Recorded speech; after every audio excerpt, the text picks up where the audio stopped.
So, we spoke about mental exercises, right, at home. Now, is there let me ask you, is there basic mental exercises that someone who just wants to be mentally strong?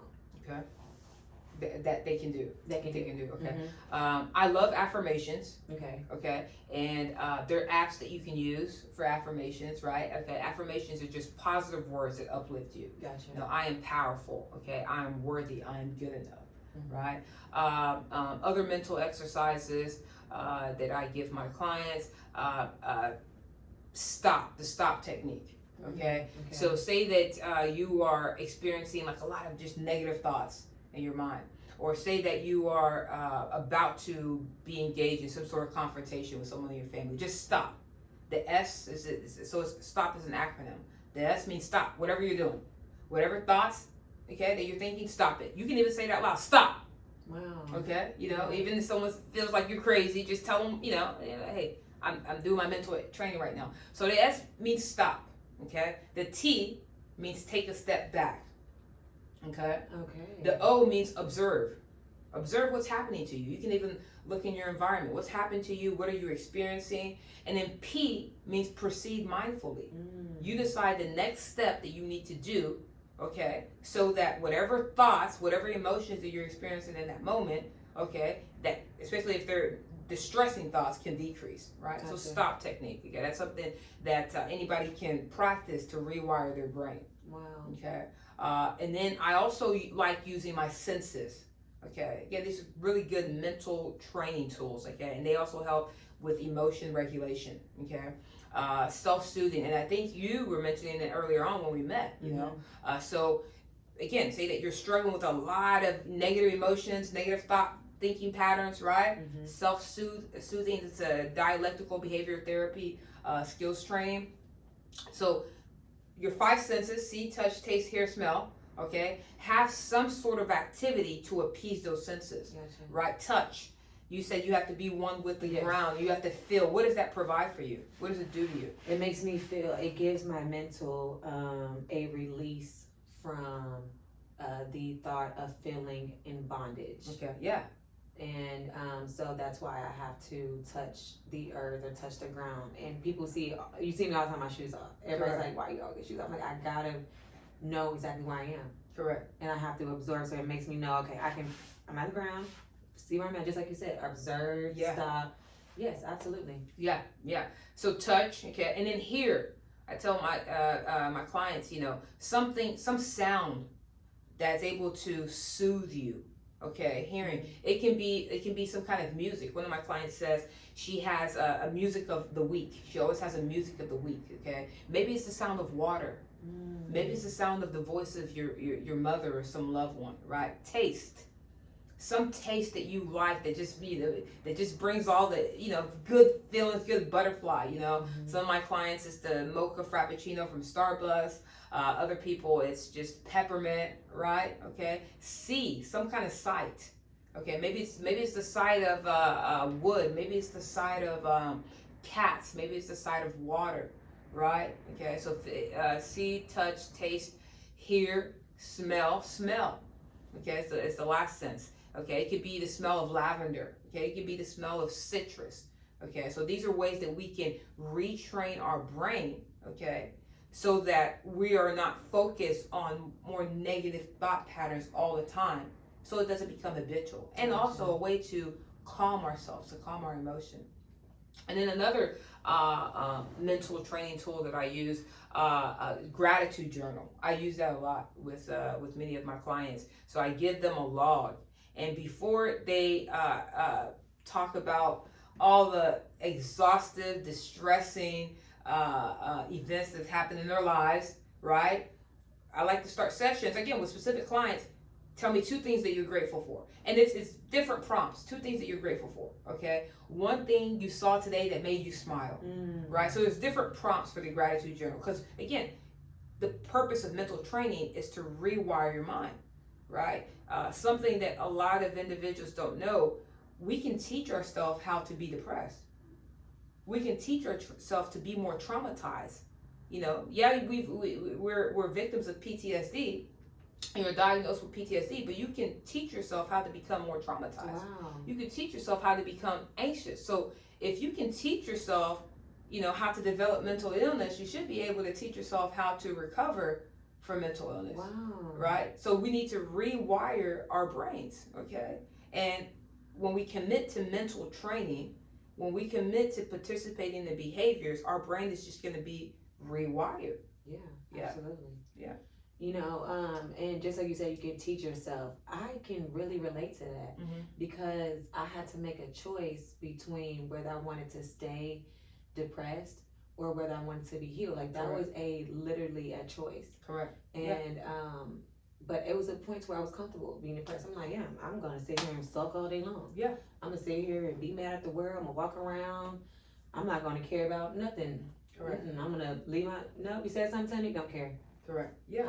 I don't care because my life is not. I'm sucking down. In this like dark hole that I can't see no way out. And I'm sure it became easier, right?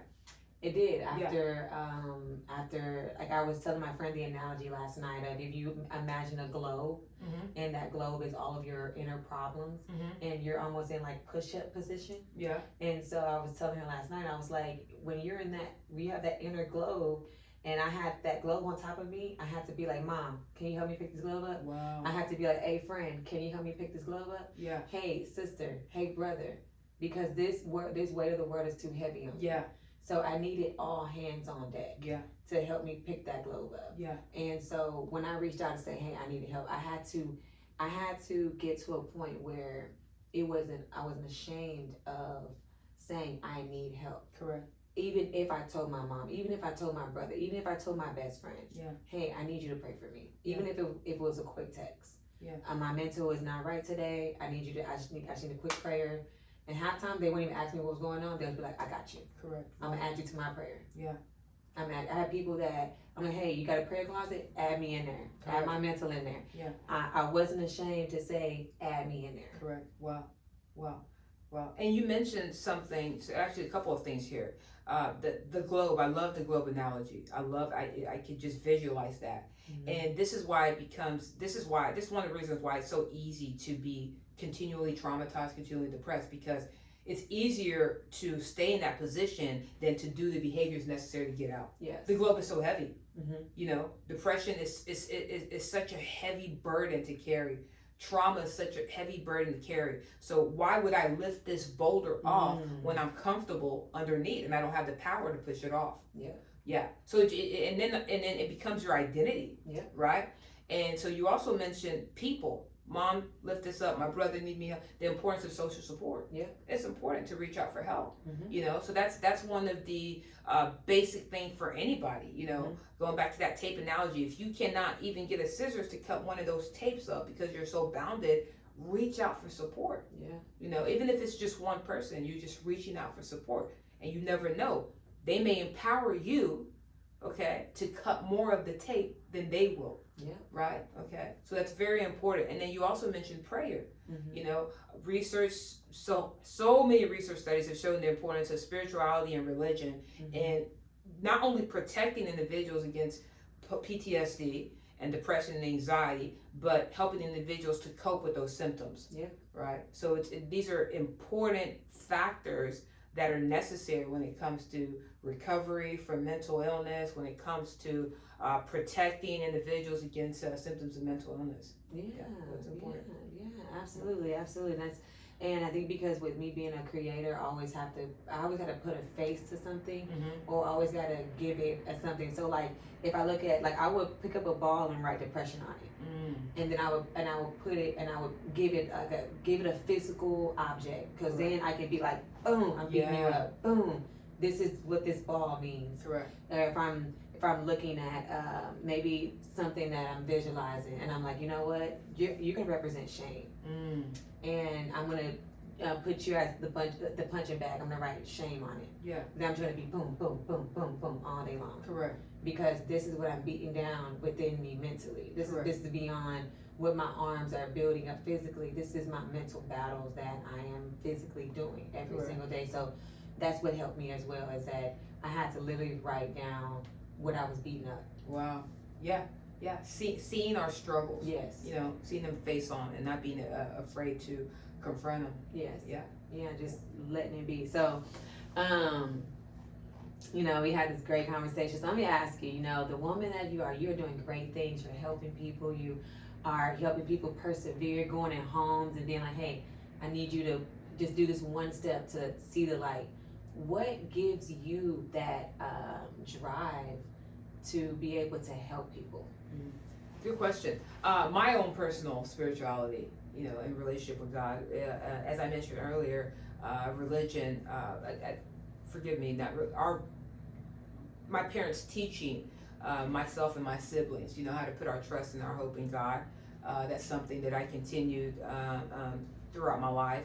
So that's fundamental, first of all. And then two, fitness. Fitness is big in my life. Fitness and family and friends. Yeah, it gives me the energy I need, gives me the hope that I need to persevere and to continue to be an impact in the lives of others. Wow. Right. And self-care is a big priority for me. You know, I can have so many things going on, but I make sure to attend to my needs and make sure to attend to my physical, emotional, and mental health, because that's huge. If you don't prioritize yourself, you can't expect other people to prioritize yourself, you know, to prioritize you and your needs. So I prioritize my needs, and in that manner, I'm able to help others. Yeah, you know?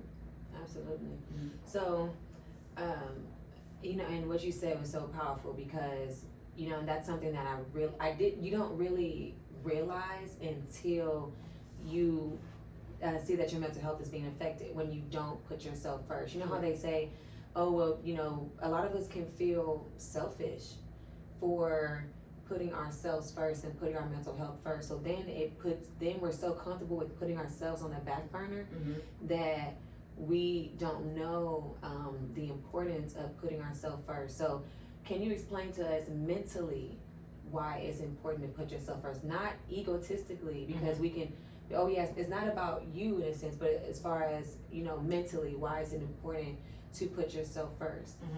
That's a good question. If you don't show yourself that you value yourself through your behaviors, you can't value others, and you can't do whatever it is that you believe your purpose is. Okay, and then not only that, but you can't be as effective in the lives of others if you don't value yourself, right? And actually believe it. Okay, Yeah. So say I'm trying to help individuals, so you know, like many of my clients, and I'm preaching self-care, but they look at me and they see someone that's disheveled, they see someone that they sense has issues with worthlessness.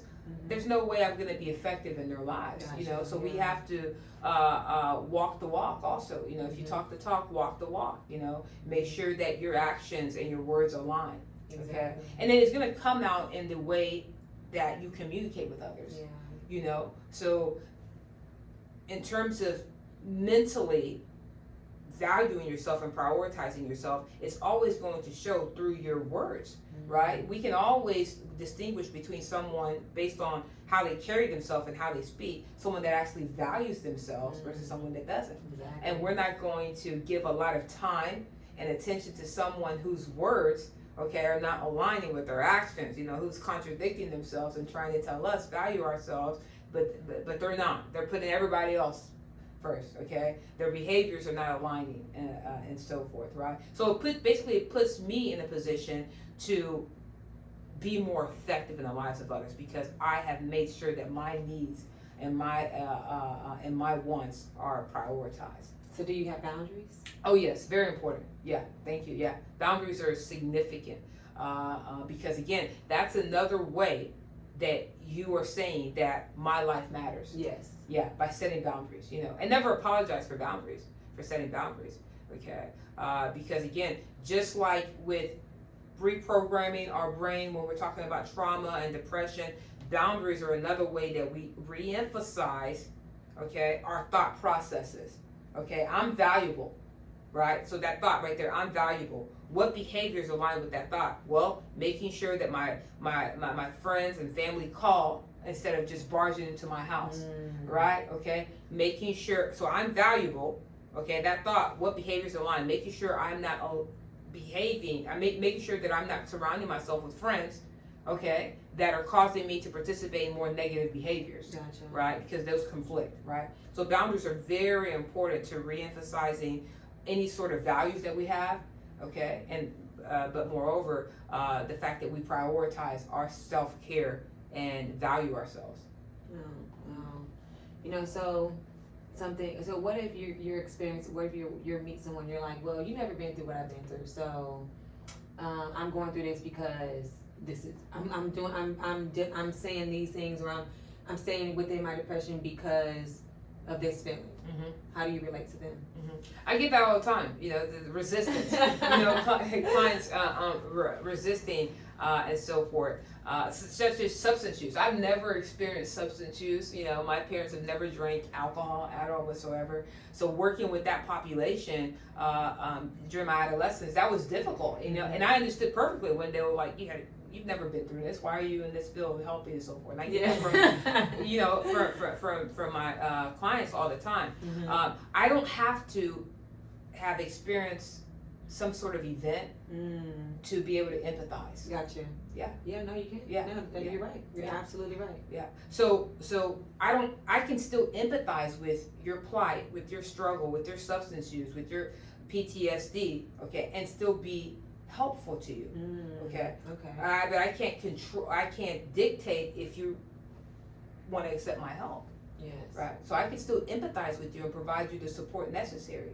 And if someone is being really argumentative about that, then I'll say, how can I support you then?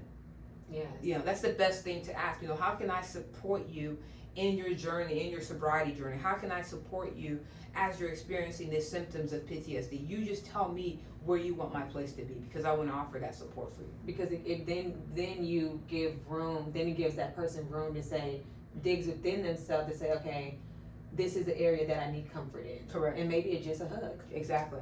And with you asking that, it gives them that room. Okay, now you're listening to me. Exactly. Now we understand each other. Exactly. Okay, now you met me where I'm at. Exactly. Exactly. Yeah. And so that's exactly where a lot of people can, feel comfortable with telling someone that maybe never experienced PTSD, but hey, this is what I've been through. Exactly. So, there's a stigma, and I really feel in my spirit that I should say the stigma. They say therapists go through more than the client. How do you feel about that stigma? And there's another one connected to that. We are our worst patients. Yeah. We don't take our own advice. Yeah. Yeah. Okay. I disagree. I disagree. I disagree. I've lived a very happy and blessed life. I really have. I highly disagree with that. In terms of me being my worst patient, then that I can agree. Yeah. Taking my own help and so forth. Yeah. But I disagree with that. I'm very grateful for all my experiences. I'm very grateful for the ability to help individuals that I personally feel have faced so much more than myself. Yeah. Yeah. Wow, that's awesome. Yeah. That is so amazing. Yeah, it's because we want we hear that, and that's the reason why a lot of us don't go to therapy, because they're like, they probably just got just problems with me, Correct. Correct. So yeah. So do you think that's one of the reasons why people don't want to go to therapy? Yeah. That and of course the shame that comes from their family members and friends, the stigma also connected to going to therapy, but the experiences of therapists. So just going with what you said about the stigma, the experiences of therapists can be so powerful. Can be so powerful. My ability to help my patients and clients that are struggling with depression. Me personally going through that. It's just it puts me in a position to be more effective. Gotcha. And to be able to empathize a little bit more. Yeah. But there are many factors contributing to individuals' unwillingness to seek therapy. Yeah. I see. Okay, so now I want to ask you one last question. If you had to give us something that you didn't say to us today, or you want to leave here that, you know, that somebody who is watching that said, hey, I relate to your story. Hey, Christy, I relate to your story. What would you give to them? That's good. So in terms of what? Advice? Advice, as far as people are only going to watch this who's ever dealt with PTSD, depression, or if they're trying to help somebody else dealing with PTSD or depression, and they need to know exactly what's the first step to take for that person. Yeah. First of all, what you're experiencing is real. It's very real. I know you may be in family members or social circles where they may be making you feel like you're less than for what you're going through. You're crazy, you're weird, you're stupid, you deserve this. So please forgive them, and understand that I understand that what you're experiencing is very much real, okay? And I want you also to forgive yourself, okay? You did nothing to cause this. The PTSD, the depression, the anxiety, you did nothing to cause this at all whatsoever. So you have to forgive yourself, stop blaming yourself, right? So that's very important, those two factors, right? One, close your ears to any negative talk, okay? Any ideas that what you're experiencing is not real. And two, accept that you did nothing to bring this PTSD, this depression, this anxiety, this mood disorder on yourself. That's two powerful tips right there. And then three, I would say do something to empower yourself, something different. It can be something small.